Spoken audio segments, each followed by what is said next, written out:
Hi, what's up? My name is Tina. I love to talk about books, and if you're new here, welcome. As you've seen on the title, we are here to talk about manga today. So either you're a very supportive person and want to watch every video I make, either you're interested in mangas. In the first case, I hope I'll give you the envy to read at least one of them, and in the second case, I hope you'll find a new manga you want to read, and if you've read all of them, let's just talk about them, okay?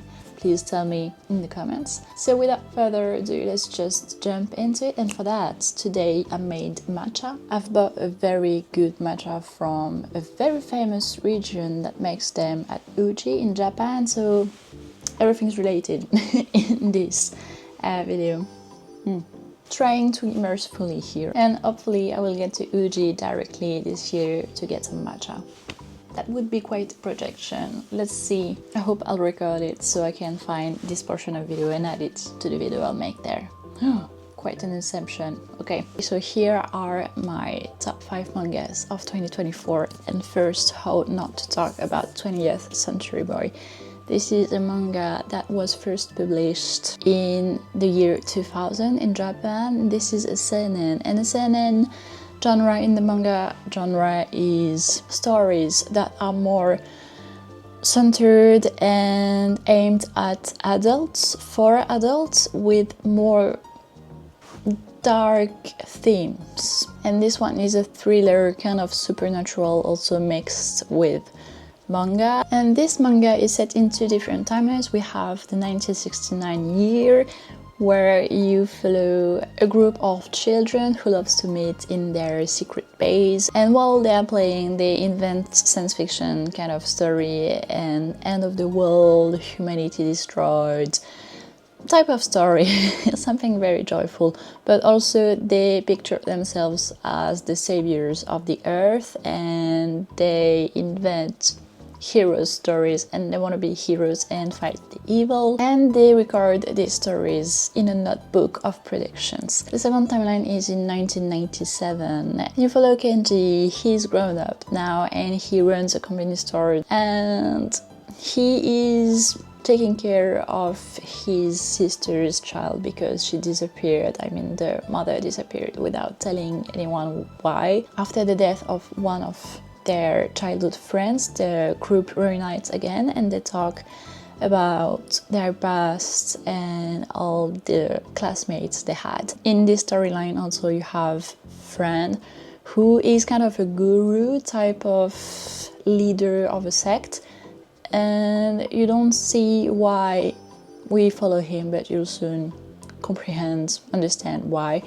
And this is just so well done, so well written. Firstly, love the drawings. I'll insert you some images, but it was so enjoyable to read the stories because of the drawings also. And while it's not the most important thing, it is a major fact to take into consideration for me in order to fully love a manga. And the themes that are talked in this manga are so that's moving me. It's about children having dreams and growing up, and how they go through obstacles in their lives, and how they turn up, and how they gave up on their dreams when they were a child without even knowing it, because society, because society forges us. And you're just looking back and asking yourself, would the child I was be proud of who I am today? And I love this. I have to say that having 2 different timelines can be a bit of a struggle sometimes, because if you're like me and that you don't buy all the volumes at once and buy them separately each month, each week, I don't know. And if you're not fully invested in the timelines, in the characters, who they are, who they can be, because this is the main issue in this manga, in the story of the manga, is that we don't know the identity of one of the characters, and if you don't follow and invest in who they are, and if you tend to forget things, it can be quite tricky sometimes to get fully immersed in it. But I think he does it so well that you just keep getting gripped to the story. You just keep wanting to know more and why, even though sometimes you have the feelings that you are moving through the story, that you are moving forwards, but you're really not actually. So he's a master for that, and he grips me and keep gripping me through the story, despite the fact that, as I've said, you're moving forward but you're really not. And it can be quite annoying sometimes, but it was not in this story, so I think this is just masterfully done. Cannot recommend this enough. It is good from the beginning till the end. And I'm already reading another manga from Naoki Urasawa because it's just so good. Next we have none other than Dragon Head by Minetaro Mochizuki, which is a seinen that was first published in 1995, and this is a horror, thriller, psychological story about students who are going back home by train to Tokyo after a class trip. And I don't want to say too much about this because I would like for you to go in it without knowing too much, because it can spoil you some things. And I loved how the author explored how in catastrophical events humans can evolve, how your personality can develop, and there are some kind of supernatural things happening, but also the drawings are so good, and it made me ponder on so many ethical, moral questions and how I would act if I was at their place, if I was in their shoes. And I love that about mangas, it's to make me ponder as for books. So cannot recommend this enough if you love horror type of stories. And it's only 5 volumes. Forgot to say that for 20th Century Boys there are 12 volumes. 11 plus a kind of epilogue, but for me it's just volume 12. Next, of course, I don't have volume 1, sorry, it's somewhere in my moving boxes. Vagabond by Takehiko Inoue. This is a manga that was first published in 1999. It is a seinen historical fiction about Musashi, the son of a very talented samurai, takes part in the Battle of Sekigahara in the 17th century in Japan. And after the battle, Tokugawa becomes shogun. This is the beginning of the Edo era, and Musashi learned to survive despite anything, and he deserted the battle. So when he comes back to his village, he is rejected by the locals, and a long wandering begins. His only goal is to practice his swords technique and to become the best samurai in Japan. But when you don't have a master, you're not really a samurai. You become a ronin, which is kind of a just samurai wandering without really a referent. I'm not really a huge fan of Musashi, the main character, and his personality. Neither one of the other. Can you stop it? Sorry if you hear noises, I don't know what the neighborhoods are doing. That's crazy. What is he breaking? Neither one of the secondary character, Matahachi, I hate him. I hate him with all my soul, but I love to see especially Musashi grow. I love to see how he is evolving, but especially I love to learn more about the Edo era. This is just so interesting, and the drawings are just so good. They're so good. So I can't wait to see how it's evolving. I'm on volume 14 actually, and there are 37 in France, so I'm kind of afraid it's gonna get a bit repetitive as he's meeting new people and battling, facing, encountering new opponents, but really love this series. Next, also of course, we have Kingdom by Yasuhi Sahara. This was first published in 2006, and this is a seinen historical fiction about the unification of China. Within China, you have the Kingdom of Qin, and it is home of 2 orphans, not only those 2, but of Shin and Hyo, and in the midst of the battlefields they train to be the best warriors, but as they get separated, I don't want to say why, Shin continues his path to be the greatest general. Historical fiction, so I think this is so interesting, and also the drawings for sure. This is why they're here, those mangas. The characters, they're so endearing. You kind of want to follow him for his goal, but this is rather violent. You see war, violences everywhere with very graphic drawings for sure. So you have to be aware of that. Vagabond is kind of violent too, but this one is deeply violent. Vagabond 2 is very violent also. Need to say that to you, be aware. There are also political stakes, and I loved that. I love that so much. This is rather long. You have 75 or 74 volumes, actually in Japan, 73 in France. So you have to be aware that if you get into it, you have to be invested in, because there are so many volumes, but really worth it, really worth it. I cannot say enough how moving the story is. I almost cried reading one of the volumes, so yeah, really one of my favorite reads of last year, and I'll for sure continue it this year. Next we have my comforting read, which is Yana of the Dawn by Mizuho Kusanagi. This was first published in 2009. This is a shoujo, which is a type of manga mainly aimed at young women with romance, and this is also a fantasy manga. You follow Yona, the princess of the kingdom of Koka, and she has two childhood friends, Won, who is his cousin, and Hak, her kind of bodyguard, who is the general of the tribe of the wind.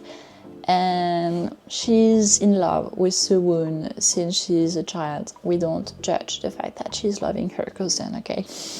And she was kind of destined to marry him, but when she learns that she is not, she tries to convince her father. So you think that at first this is a story axed around this issue, but it's really not. Something's happening and everything goes upside down. Not saying too much, not saying too much.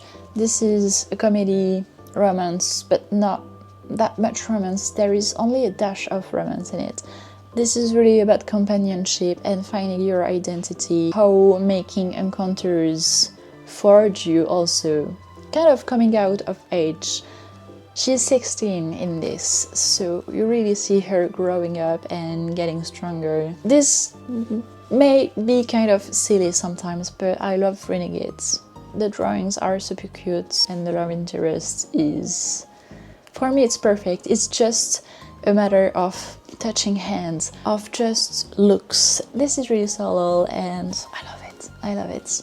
There's no spice in it. No spice at all. But in some way, this is even better. You know what I mean? I love slow, very slow burn romance. Because I'm on volume 29 and there are 43 of them, I just hope this will not be a slow burn romance until the end. You see what I mean? Otherwise, I would be frustrated. But for now, it's working at least. So continuing that, and I really loved to read this series last year, so cannot recommend this one enough if you're into romance with other stakes surrounding it. Just a bonus, because I love to cheat, The Old Man and His Cat by Nekomaki. This is for my French readers, companions, and I really hope you can read French to read this one. This is such a gem. I really stumbled upon it by pure hazard.